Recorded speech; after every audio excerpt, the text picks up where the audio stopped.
Selamat malam, Ibu, Bapak, dan saudara-saudari yang dikasihi oleh Tuhan. Sebelum kita menutup hari ini dengan beristirahat, kita akan bersatu hati dalam doa. Baiklah kita mengikuti bersatu hati dalam doa edisi Kamis 24 Maret 2022 ini dengan baik. Mari kita berdoa. Ya Tuhan, malam ini kami hendak beristirahat memulihkan tubuh kami yang lelah. Namun sebelum itu, anugerahkanlah kami dengan ketenangan dan hikmat untuk merenungkan firman Tuhan, agar melaluinya kami tetap mengingat Tuhan dan kebaikan-Mu, bahkan di dalam tidur kami. Amin. Yosua 4 ayat 1 hingga 13.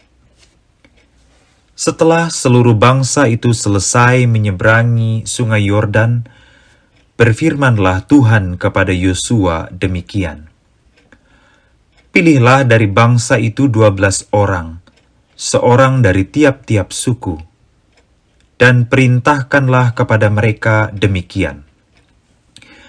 Angkatlah 12 batu dari sini, dari tengah-tengah sungai Yordan ini, dari tempat berjejak kaki para imam itu. Bawalah semuanya itu ke seberang dan letakkanlah di tempat kamu akan bermalam nanti malam.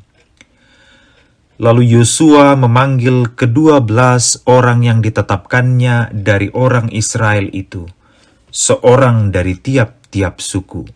Dan Yosua berkata kepada mereka, "Menyeberanglah di depan tabut Tuhan Allahmu ke tengah-tengah sungai Yordan, dan angkatlah masing-masing sebuah batu ke atas bahumu, menurut bilangan suku orang Israel, supaya ini menjadi tanda di tengah-tengah kamu. Jika anak-anakmu bertanya di kemudian hari, apakah artinya batu-batu ini bagi kamu? Maka haruslah kamu katakan kepada mereka, bahwa air sungai Yordan terputus di depan tabut perjanjian Tuhan. Ketika tabut itu menyeberangi sungai Yordan, air sungai Yordan itu terputus. Sebab itu batu-batu ini akan menjadi tanda peringatan bagi orang Israel untuk selama-lamanya." Maka orang Israel itu melakukan seperti yang diperintahkan Yosua. Mereka mengangkat 12 batu dari tengah-tengah sungai Yordan seperti yang difirmankan Tuhan kepada Yosua menurut jumlah suku Israel.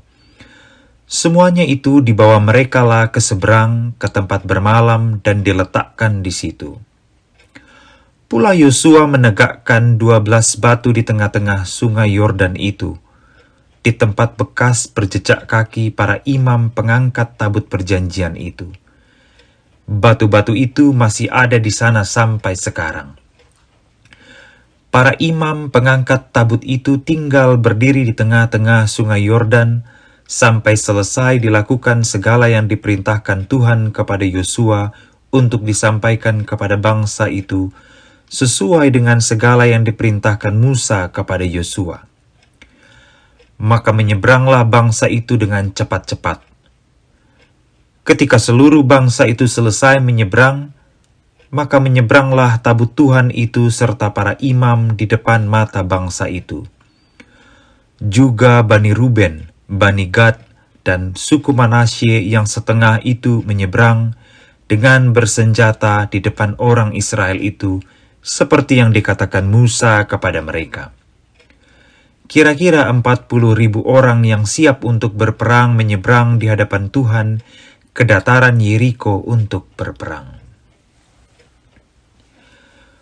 Ibu, bapak, dan saudara sekalian pastilah pernah melihat patung atau tugu peringatan yang memuat pesan atau peristiwa sejarah di masa lampau.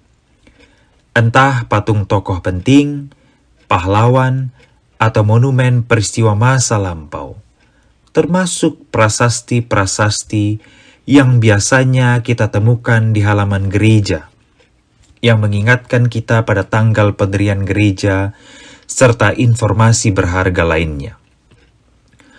Benda-benda mati itu menghubungkan kita yang ada pada masa kini dengan masa lampau, sekaligus menolong kita untuk memelihara memori berharga dari masa lampau tentang identitas kita atau nilai-nilai hidup yang perlu kita pertahankan dari generasi ke generasi berikutnya.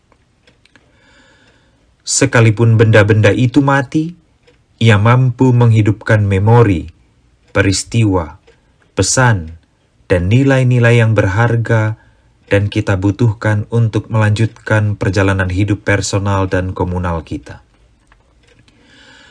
Dalam bacaan kita di malam hari ini, Alkitab menceritakan tentang bagaimana Allah melalui Yosua mengajak umat Israel yang terdiri dari 12 suku itu untuk mengabadikan momen penyeberangan Sungai Yordan.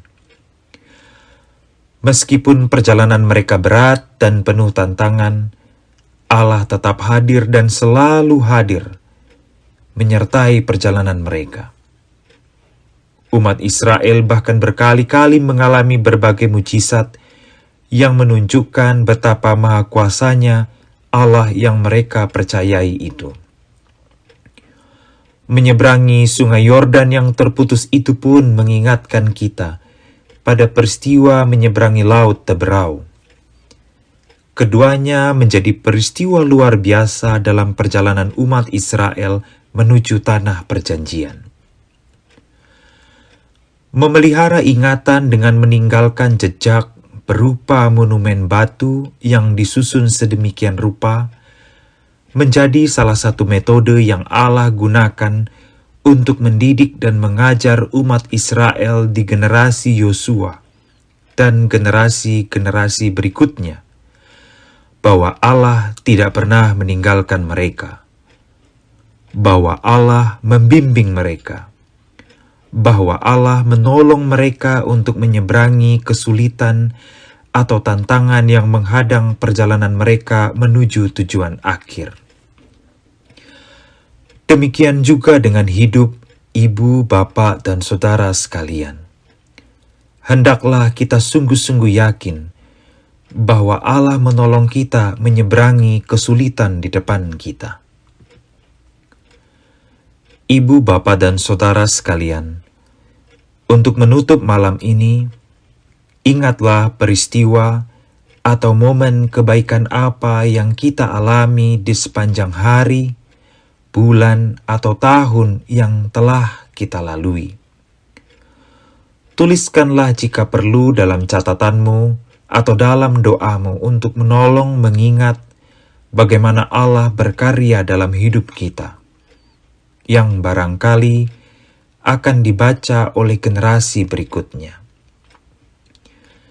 Kisah Yosua dan umat Israel ini juga dapat menolong kita sebagai sebuah persekutuan orang-orang yang percaya kepada Kristus untuk mengadakan kegiatan-kegiatan yang mengingatkan kita pada kisah-kisah masa lampau gereja kita, tentang bagaimana perjalanan iman gereja kita, dan tentang bagaimana Allah selalu peduli dan menopang kita semua untuk tetap teguh dan berjalan terus, entah berjalan cepat atau lambat. Yang pasti, Tuhan Allah yang Maha Kuasa dan Maha Kasih selalu menyertai perjalanan kita. Amin. Mari kita berdoa. Ya Tuhan, ajarlah kami memelihara ingatan tentang bagaimana Engkau selalu mengasihi kami, bahwa Engkau selalu hadir dalam hidup kami, baik dalam keadaan susah dan senang. Malam ini kami hendak beristirahat dengan ingatan bahwa Engkau tidak pernah meninggalkan kami, dan bahwa esok kami akan bangun dengan tubuh yang sehat dan segar, menyambut hari baru yang masih Tuhan anugerahkan bagi kami. Amin.